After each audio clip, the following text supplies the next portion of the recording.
spot. I am surprised. If you had told me back then, I was at 190 pounds.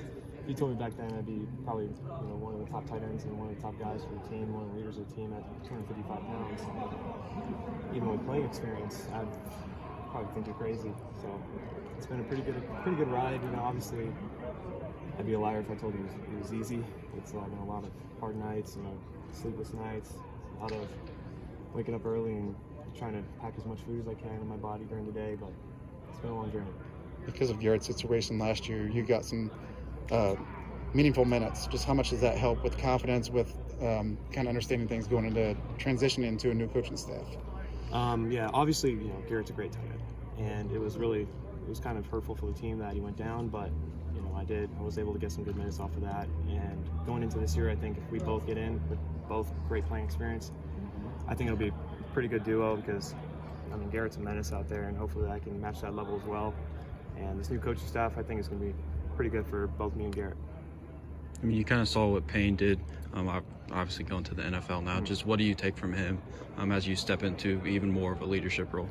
We try to take the standard from it because he set kind of the goal and the standard level for tight end for Purdue football. And so it was really good to have him because now we can see that benchmark, really. We got to get to that or surpass it. It's going to be very difficult to surpass it, but it's definitely good to have a benchmark and know where the standard's at. So if we're not meeting it, we got to change something.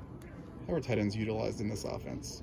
Tight ends are utilized, just like every other offense mainly, but I feel like we're going to be used more down the field threats. We're going to be used more as a mismatch, but we're also going to be down, in the trenches, inserting for backers. We're going to be playing on some 4-eyes. We're going to be playing on some DNs, but we're also going to be matching with some safety. So really excited for this new offense.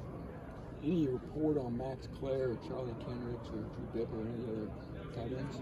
Yeah, they're both all three of them are really great players, and they're getting a lot of good minutes in spring practice, and I think we can get them right up to speed. I think they'll be on the field this year because all three of them are really athletic. The offense is pretty simple to understand, so getting those athletes in space is going to be pretty hard for defense to cover. What's it like being the alpha tight end out there in the spring? You were the guy. I don't like being called the alpha tight end, but I guess, it's nice having the experience and seeing things now and trying to see, if I see this coverage, I'm expecting this. It's nice to see the whole defense as I've seen it before, It's having that confidence, like, okay, I know I can recognize this, I know what's going to happen, and kind of playing off from there. How have you served as a leader for other guys in the tight end room? I'm trying to show kind of the way.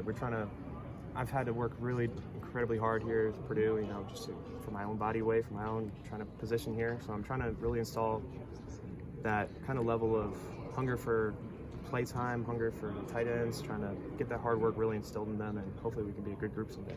You mentioned that benchmark that Payne kind of set. How close do you think you are to that benchmark? Obviously I like to think I'm pretty close, but Payne's, he's going to be an NFL tight end. He set a pretty high benchmark, so trying every day to get to that benchmark.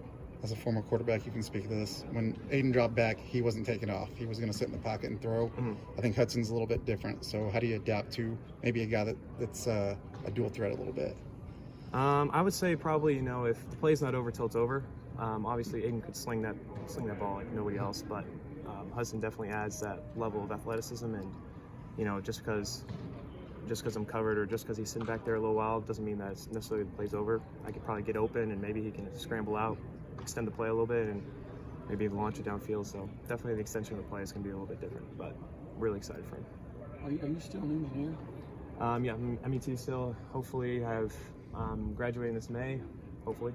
I don't want to jinx it, but I have, I believe, one more final to take before I get that MET degree. Have you had any cool internships or co-ops or anything like that? Yeah, I actually got to work as an internship last summer at Subaru here in Lafayette, and it was a really cool experience. I met some really cool people. Even some of them came out today, and it was really cool to catch up with them. And they're such incredible people and really intelligent people too. So it's really good to kind of learn from them and be an apprentice for them.